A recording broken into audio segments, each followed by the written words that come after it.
Oi, pessoal. A gente está vivendo um momento de pandemia onde é muito difícil a gente encontrar informações verídicas sobre tudo aquilo que a gente tem visto, né? A gente fica refém das informações que tem em jornais, em televisão, em redes sociais, e nem sempre a gente sabe ao certo qual que é a verdade. A verdade é a gente voltar a trabalhar, ir para as ruas, ou a verdade é a gente ficar em casa, em quarentena, até que tudo isso passe, né? Basicamente, a gente precisa acreditar em alguma dessas verdades, né? E todas elas podem ser relativas em relação a qualquer tipo de situação ou contexto que cada um de nós esteja vivendo. Tem gente que pode ficar em casa, tem gente que não pode, tudo mais. Mas por que eu estou falando isso? Porque essas verdades elas podem ser relativas, mas nem tudo na vida é relativo. Existe uma verdade que é absoluta, e é justamente sobre essa verdade que eu queria trazer para vocês. A gente pode discutir horas e horas e ter argumentos infinitos sobre cada um dos pontos de vista, sobre sair na rua, sobre ficar em casa, e é justamente nisso que toda a sociedade basicamente tem investido o seu tempo. E eu queria te convidar para você investir seu tempo na palavra de Deus nesse momento. E lembrar que nem tudo é relativo, existe uma verdade, existe uma palavra e essa é absoluta. E essa não está sujeita a condições, circunstâncias e até interpretações.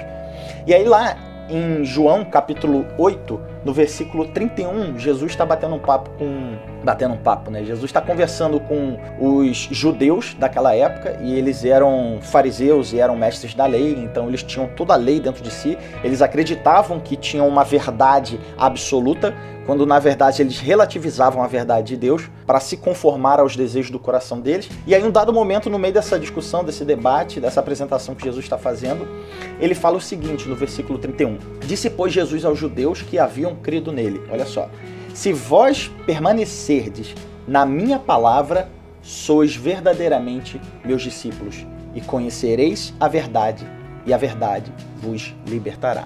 Ou seja, é permanecendo na palavra, é permanecendo na verdade que nós somos discípulos. E essa verdade, quando nós permanecemos nela, ela nos liberta. E é interessante a gente pensar que a palavra de Deus é a verdade absoluta. Existe uma verdade absoluta. Se a gente pensar lá no Jardim do Éden, na primeira tentação da humanidade, vamos dizer assim, a serpente no jardim, o que ela falou? É verdade isso que Deus disse para vocês? Será mesmo que vocês vão morrer se vocês comerem desse fruto? Será mesmo que o que Deus está falando é verdade? Ou seja, a estratégia do diabo desde o Jardim do Éden, desde o início da criação, é relativizar a verdade de Deus. É colocar dúvida no meu coração e no seu coração acerca daquilo que a Bíblia diz que é verdade, que é a própria palavra de Deus. Então ele continua fazendo isso até hoje, relativizando não só a verdade de Deus, mas nos enganando com vários sofismas. Eu vi esses dias uma notícia na internet que me chocou muito, que ela falava sobre o aumento do consumo da pornografia no meio da quarentena. Então é interessante a gente fazer uma análise quase que social de que com as pessoas dentro de casa, com as pessoas entediadas, com as pessoas sem ter com o que se distrair ou o que fazer, elas buscaram na pornografia o meio pelo qual elas iam alimentar os seus desejos carnais e satisfazer a sua alma, vamos dizer assim. E aí a estatística, olha que coisa grosseira. A estatística fala que o consumo pornográfico durante a quarentena aumentou em pelo menos 50%. Em alguns casos, o consumo até dobrou de alguns sites. E aí eu fui pesquisar mais a fundo para poder entender o contexto social que a gente vive. E aí encontrei dois dados muito interessantes. O primeiro é que os sites pornográficos estão entre os 10 mais acessados do mundo. Imagina quantos milhões de sites existam e imagina um site pornográfico está entre os 10 mais acessados do mundo. Outro dado que me chamou muita atenção foi 42 bilhões de pessoas visitam todo ano. Ou seja, não 42 bilhões de pessoas, né? Mas existem 42 bilhões de visitas por ano. Isso dá aproximadamente 115 milhões de visitas diárias a sites pornográficos. E esses são dados do ano passado. Ou seja, se na quarentena aumentou 50%, a gente já chegou aí a mais de 150 milhões de visitas por dia. O que isso mostra para mim? Mostra que o ser humano é caído, que o ser humano é pecador, que a nossa natureza é corrompida e que de fato a gente precisa que uma verdade nos liberte.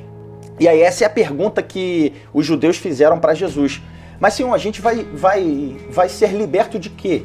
Né? Porque se conhecereis a verdade, ela vos libertará. A gente vai ser liberto de quê? E aí Jesus fala no versículo 34, ele fala, em verdade vos digo, todo o que comete pecado é escravo do pecado.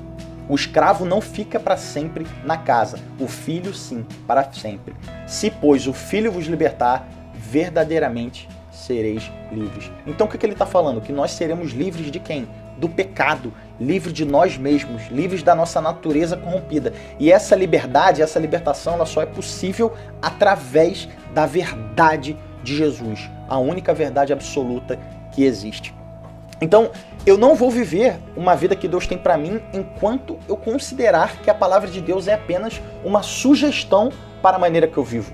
Ou eu relativizar e distorcer a palavra de acordo com... para ela não me atingir tanto, vamos dizer assim, para ela não condenar aquilo que eu faço. Eu peguei o exemplo do pecado aqui da pornografia para tipificar e representar apenas a nossa natureza caída, mas pode ser que você e eu estejamos passando por diversas outras situações de pecado e a gente precisa entender que a verdade de Deus, ela deve ser inegociável na minha vida e na sua vida. Nós precisamos e devemos sermos ofendidos pela palavra de Deus, porque só assim nós vamos parar de ofender a Deus com o nosso pecado. E ele fala exatamente isso, Jesus. No versículo 43 desse mesmo capítulo de João 8, ele fala: qual a razão por que não compreendeis a minha linguagem? Ele questionando os judeus. E aí Jesus mesmo responde: é porque sois incapazes de ouvir a minha palavra. Os judeus eram incapazes de ouvir a palavra de Deus. E ele fala ainda mais no versículo 47. Quem é de Deus, ouve a palavra de Deus. Por isso não me dais ouvidos, porque não sois de Deus.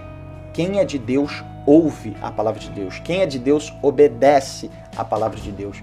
Então, se nós somos de Deus de fato, não só conhecemos a verdade, como obedecemos essa verdade.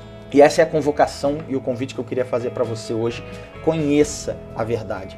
Conheça a palavra de Deus. Peça para que Ele revele a sua natureza caída. Peça para que a palavra de Deus, e deixe que a palavra de Deus te ofenda, te constranja, para que aí eu e você possamos ser constrangidos por essa verdade e sermos libertos por ela. Amém, querido? Quero que Deus coloque essa palavra no seu coração e no meu, para que a gente viva uma vida de santidade em meio ao mundo caído. Para que a gente não negocie as verdades absolutas de Deus com mentiras e sofismas que insistem em relativizar aquilo que é absoluto, que é a palavra de Deus. Deus te abençoe, meu querido.